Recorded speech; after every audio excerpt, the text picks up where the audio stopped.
Hello everyone, this is Hassan. Today we will talk about the API testing part 3. In this video I will cover some of the features, which is understand the delete features, and then understand the environment variables, the global variables in Postman, how to create and store the environment variables, and how to use those environment variables, right? And why do we need to know the delete, and what is the reason behind it? What's the reason behind it to use the delete request, right? And why should we use the variables, and why do we need the variables? Okay, so those are the few things I'll be discovering, or I'll be talking about it in this video. So in my previous video I showed you guys how to do the get and the post.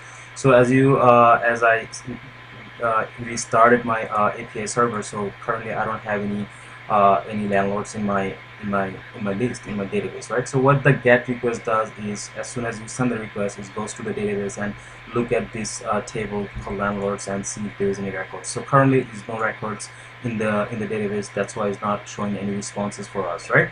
So in order to show a landlord, so we need to go ahead and create a landlord. So basically, like, we need to pass the value inside the body. So like, first name is Hassan, last name is a QA, and then we'll do a sort of testing, which is like make sure the response code is true or 1, right?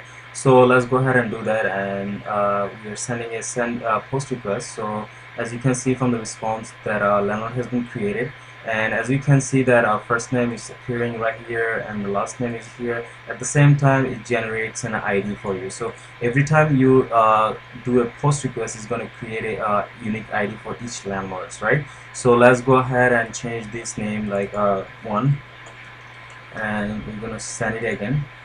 And as you can see, that ID has been the ID has been unique, right? So new ID has been generated for the landlords too. If you do the get request now, you're going to see 2 records has been created. And for example, like if you want to delete one of these landlords, like, how are you going to do that, right? So there is going to be always a unique stuff that you need to be used in order to delete some specific stuff. So in our case, if I want to specifically delete this guy, Hassan, then I do need to use his ID, which is the 6E whatever is it, right? So let's look at the requirements in Swagger, like how and what are the required fields are needed for the delete request in Swagger. So let's look at it. So as you can see, in the delete, it shows that you need to pass ID inside the path. So the ID needs to go in here. So landlord slash ID need to be there in order to do the delete, right? And it's a required field is ID, of course. And then the response should be like, you should get a message like so I don't know what kind of message is going to be right here. It's going to say 200 response code is successfully deleted, and then it's going to say landlord with ID XYZ successfully deleted, right? And if the landlord is not found, then it's going to say 400. So as a tester, like, you can verify those scenarios, like one is positive, negative, and then verify the if you get a success message, and verify the message as well, right? So let's go ahead and do that in Postman. So as you saw that when I am creating a landlord, is automatically create a ID for you. So somehow I need to store this ID, right, in order to delete that landlords from our database, right? So how are we going to do that, right? In Postman, there is a thing called environment. So if you click right here, the arrow, and then click on the manage environments, and then you're going to see this edit box, pop-up box, right? In here you have an option to create an environments, and you have also an option called global. So what are the difference between environments and the global environments, right? So if you go ahead, click on globals, you can see, like, I have a lot of global environments. So this can be used in any of the projects that I have under the Postman. So like, if I want to use one of these variables under the globals, for example, like amenity ID, right? If I need that ID in any of this project, I can go ahead and use it. Like, you can use it globally, right? And then what is this environments, like right here, like why you need to create this specifically, right? So the reason you need to create it specifically a environment, because you want that environment to be using only for this project. So I think it's more organized way, like if you click if you create your own environments for your own project, it's better, because if you look at the global one, no way you can export this file. So which is another import this file. You can export it, you can download as just JSON, but no way you can import, like somebody gives you a global variables and then there is no way like you can go ahead and import it, right? So in the manage, if you use the regular environments, like, and then you can go ahead and uh, import right here. You can import those environments from the file, right? So that's the opportunity, and I like to be organized. So for each project, I rather create a environment variable. So for this project, we're also going to create one called talent tag uh, variable, right? And then just click add, and that's it. It's going to create it right here for you, and it's a blank project, right? It's a blank environment. So while we are using this project, our job is going to be make sure we are using the correct environment uh, variables, right? So you need to select this guy. Okay, so now next job is if you looked at the Swagger documentation, it shows that we in order to do the delete, we need to use the ID, right? So how are we going to capture or store that ID into this environment, right? That's our next step. Okay, so for this we have a command called Postman set environment variables, right? And then name of the variable, so you can name it anything. I'll call it landlord's ID, right? And then comma and whatever the object reference, which is JSON data. Okay, dot this guy ID, right? ID, and that's it, as simple as this, ID.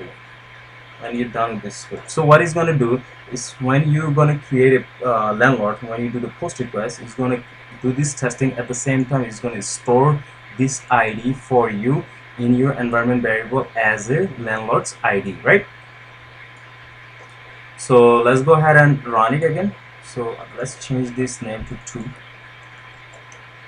and as you can see, it's EYO, it's an ID. So let's go ahead and rerun this project, rerun this script, and it's going to be OX. So I think I made a mistake somewhere. It's saying that set environment variables. So maybe I'm making mistakes with the spelling. Maybe it's environment variable. Alright, so you know what? This is so landlord's IDs. Let's go ahead and run it again.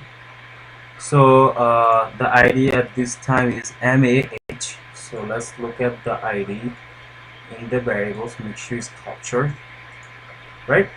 Right here, it did capture, and it's known as landlord's ID, right?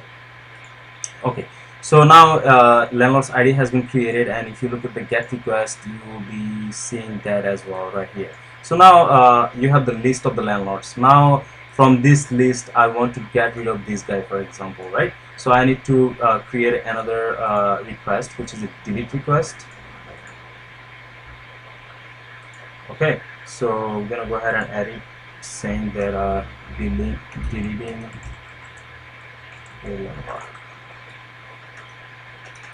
landlord. Alright, so change the request type is delete, right? And then you need to pass an ID. So let's save it for now and go back to this list. So whatever you want to delete. Let's say I want to delete Hassan. So let me take this ID, excuse me, and then pass it right here, and then send it. Okay, and it's failing because I copied from the post request. So the response should be this guy, and then data should be delete. Okay, alright, so now it's saying that 6ESWNR, whatever the ID was, it has been deleted. Now we're gonna go back and check if Hassan is here. Actually, Hassan is not here right now, right? Alright, cool. So now we're gonna go ahead and automate that. So that was a manual process. What did we do? We got the list of the landlords, we took the ID, and then we passed this ID in here. That's it. As simple as this. That was a manual process. Like, you don't want to take that headache. You want to automate that, right? So while you are creating, we are capturing these landlords, right? So every time you run it, it's generated ID and it stores in here. And if you click on the I, you will see the landlords right here. Talent tag bar, and then ID is right there. This is the new one, right? If I rerun it again, ID is 000. If you click on this I, and then you'll see this value as well. You don't need to keep going on back and forth, right? All right, so now we will be deleting as we're creating, right? So we're going to be using this guy in our delete request. So how we're going to do that? Open curly bracket and then two curly bracket at the end, and then paste it, right? And now what's going to happen is it's going to go ahead and create it. Okay, so as you can see, OWB has been created. Make sure it's the same one. Okay, and then do the get request to verify it is created and it has been added to the get list, right? List of the landlords. And now we're going to go ahead and delete it, and OWB has been deleted, right? So if you run this entire suite, right, for example, like if you run it through here, run,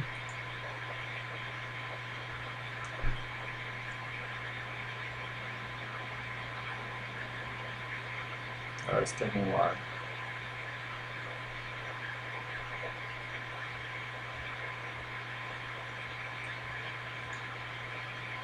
Alright, so it is here. So this is the project we are going to run, and this is the environment we are going to use, and then run it. And I have 3 test cases, they all pass. So what it is, first one, you get the data, then second one, create a landlord, at the same time the third one, delete the landlord. Okay, that's it.